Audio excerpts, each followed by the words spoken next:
we do have very high property taxes. I did vote for the $18 billion property tax reduction last session. I would love to lower property taxes further. Where we diverge is I would do it ninth, after 8 other things. I would do it after putting money in public education, after putting money in healthcare,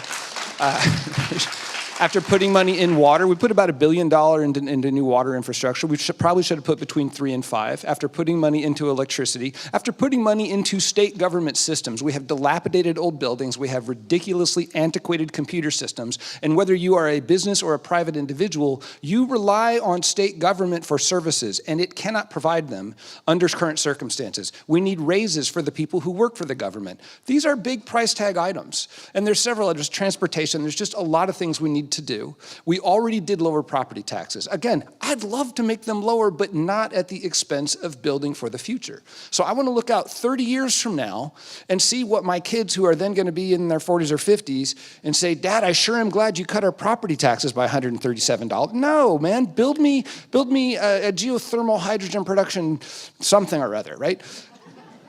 I don't want to be flippant about the subject of property taxes. It's enormously popular. Paying them is enormously unpopular. I like tax breaks, but I think we have a bigger obligation here. And I think tax reduction ought to take a back seat to some of the things we failed to do. A couple notes about surpluses.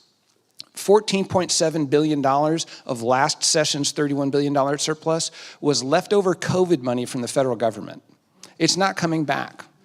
About $15 billion is what it would have cost to fund public education, an area where Representative Meyer has done a lot of great work.